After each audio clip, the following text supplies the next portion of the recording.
Jangan lupa like, comment, and subscribe channel YouTube TVRI Bengkulu dan nyalakan lonceng notifikasinya.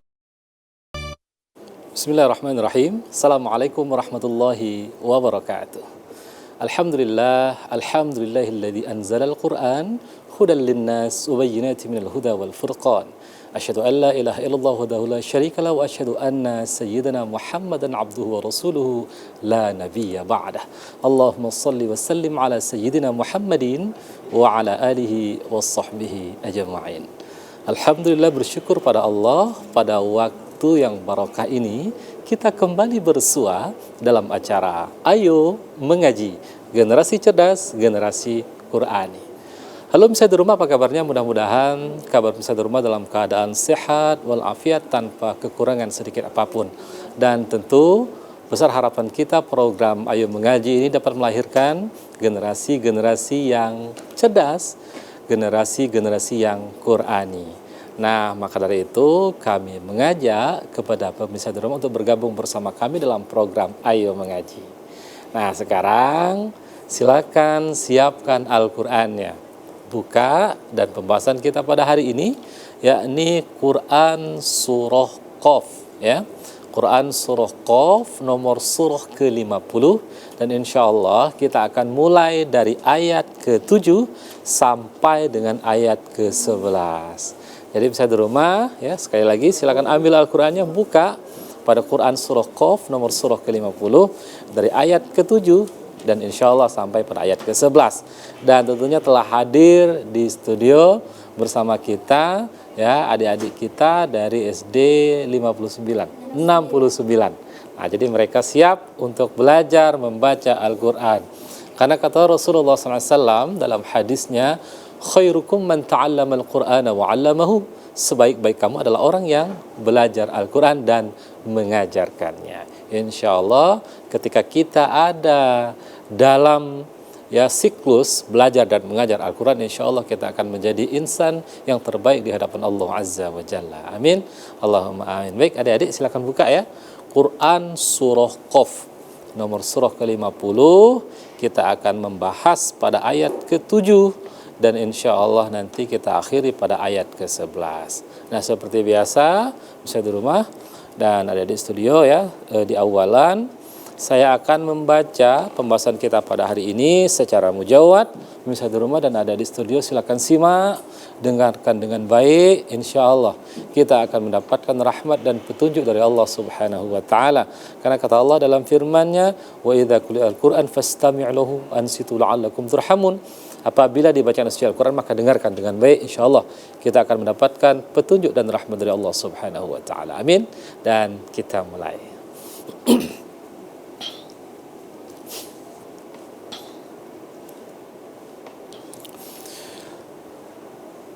A'udzu billahi minasy syaithanir rajim.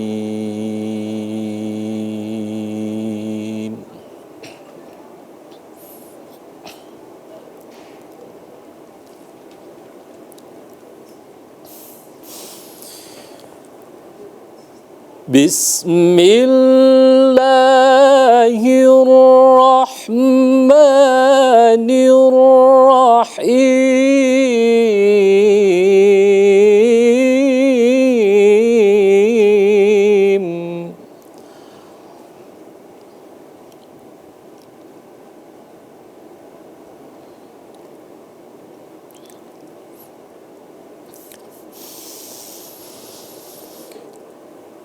وَالْأَرْضَ مَدَدْنَاهَا وَأَلْقَيْنَا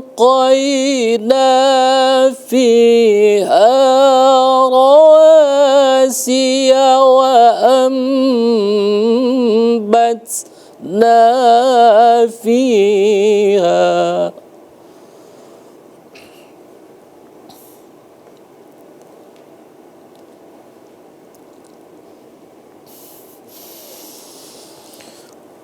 وأنبتنا فيها من كل زوج بهيج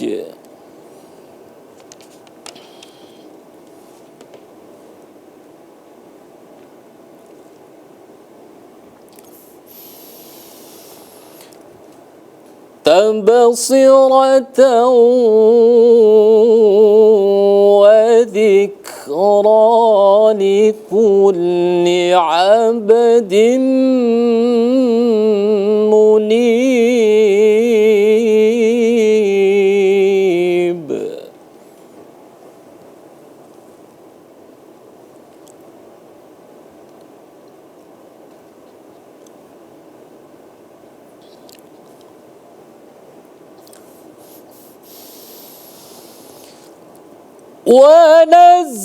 ونزلنا من السماء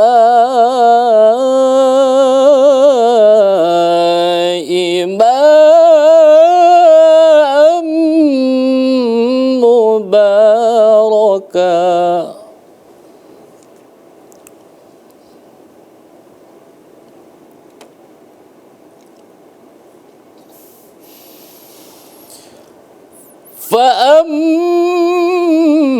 فأنبتنا به جنات وحب الحصيد.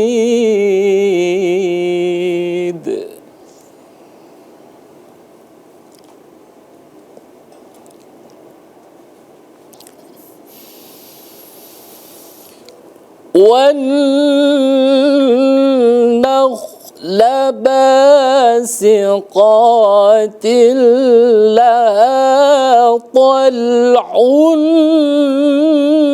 نضيد.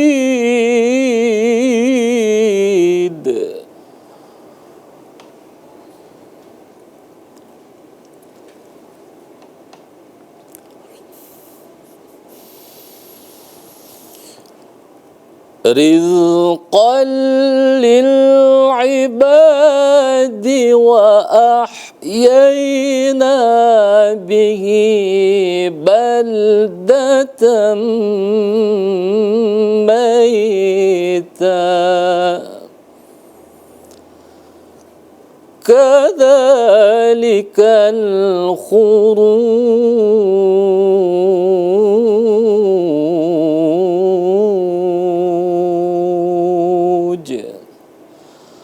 صدق الله العظيم.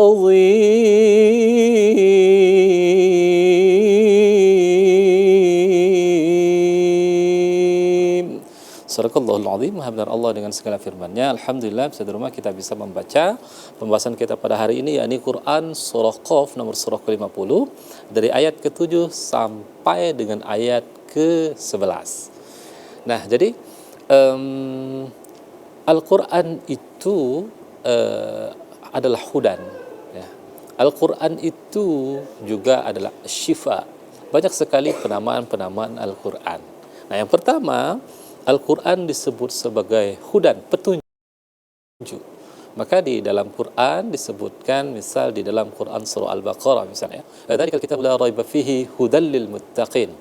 Kata Allah, demikianlah Al-Quran itu dzalikal kitab la raiba fihi, tidak ada keraguan di dalamnya, hudal lil muttaqin, menjadi petunjuk bagi orang-orang yang bertakwa. Nah, maka sesungguhnya ya, message yang Allah sampaikan ya di Al-Quran sebagai petunjuk. Ketika kita membaca Al-Quran, insya-Allah Al-Quran itu akan menjadi petunjuk dalam kehidupan kita sehari-hari. Maka tidak aneh ketika Rasulullah ya sebelum beliau menghembuskan nafas terakhir, apa yang keluar dari lisannya? Ummati, ummati, ummati. Umatku, umatku, umatku. Dan beliau memberikan wasiat, barang siapa yang berpegang kepada dua pusakaku, yang pertama Al-Quran dan sunnahku, insya-Allah dia akan selamat. Nah, maka Al-Quran sebagai hudan, maka agar dia menjelma menjadi petunjuk bagi kita dalam kehidupan kita sehari-hari, maka Al-Quran itu harus kita baca. Maka ketika ayat pertama yang diturunkan Allah melalui perantara malaikat Jibril, apa yang keluar, apa yang disampaikan ayat yang pertama adalah Iqra, bacalah, ya. Iqra, bacalah. Jadi ketika itu Rasulullah disuruh membaca oleh malaikat, Iqra ya Rasulullah, ma ana biqari. Aku tidak bisa membaca, kata Rasulullah. Iqra ya Rasulullah, ma ana biqari. Jadi diawali dengan kata Iqra, membaca. Maka membaca ini kalau kita lihat dalam penafsiran banyak sekali ya. Membaca itu seperti apa? Tentu tidak hanya membaca secara teks, tapi membaca secara konteks. Dan membaca juga mentadabburi, memikirkan, itu sudah bagian daripada membaca ayat-ayat Allah, kalam-kalam Allah. Nah, sekarang kita membaca ayat Allah. Apa message yang Allah sampaikan dalam pembahasan kita pada hari ini, di mana Allah, kalau kita lihat ya secara selintas yang kita bahas di sini, di mana Allah menunjukkan kekuasaannya, Allah menunjukkan kemahabesarannya dengan di antaranya kalau kita buka di ayat ke-7, apa kata Allah ya? Wal arda madadnaha wa alqaina fiha rawasiya wa ambatna fiha min kulli zawjin bahij. Jadi di ayat ke-7 ini kata Allah wal arda madadna. Jadi wal arda, dan bumi. Allah bicara bumi ya. Dan bumi yang kami hamparkan. Wa alqaina fiha rawasiya wa ambatna fiha min kulli zawjin bahij. Dan bumi yang kami hamparkan kata Allah, dan kami pancangkan di atasnya ya, di atasnya gunung-gunung ya, wa alqaina fiha ya rawasiya. Jadi kami pancangkan gunung-gunung kata Allah Subhanahu wa taala yang kokoh ya, wa ambatna fiha min kulli zaujin bahij ya, dan kami tumbuhkan di atasnya tanaman-tanaman yang indah. Jadi ketika kita iqra, membaca saja di ayat ke-7 ini, kita akan merenungkan bagaimana kebesaran Allah Subhanahu wa taala, di mana Allah menghamparkan bumi ini ya, lalu Allah memancangkan wa alqaina fiha rawasiya. Jadi Allah memancangkan gunung-gunung itu sebagai penyangga ya. Ya, jadi Allah pancangkan gunung-gunung ya sebagai penyangga, di mana gunung ini adalah menjaga kestabilan. Ya, kalau kita buka ya, kita korelasikan dengan sains dan teknologi, di mana apa fungsi gunung, itu kuasa Allah Subhanahu wa taala. Dan Allah mengatakan, lalu Allah tumbuhkan di atasnya tanaman-tanaman yang indah. Siapa yang menumbuhkan? Allah Subhanahu wa taala. Maka ketika kita berfikir radikal, yang salah satu termasuk dalam cara berfikir filsafat, kita sampai kepada akar-akarnya, merenungkan ayat-ayat Allah, maka kita akan sampai kembali kepada Allah Subhanahu wa taala. Kita melihat alam, kita melihat gunung, kita melihat pohon, tidak mungkin semua ini ada dengan sendirinya. Maka pertanyaan itu why akan kembali kepada yang satu, yakni Allah Subhanahu wa taala. Maka ketika ke iqra, kita membaca, insya-Allah itu akan menambah keimanan kita kepada Allah Subhanahu wa taala. Ini baru satu daripada di antara banyak bukti kebesaran Allah Azza wa Jalla, dan akan kita lanjutkan tentunya penjelasan dari pembahasan kita pada hari ini setelah jeda pariwara berikut ini. Tetap di Ayo Mengaji, generasi cerdas, generasi Quran.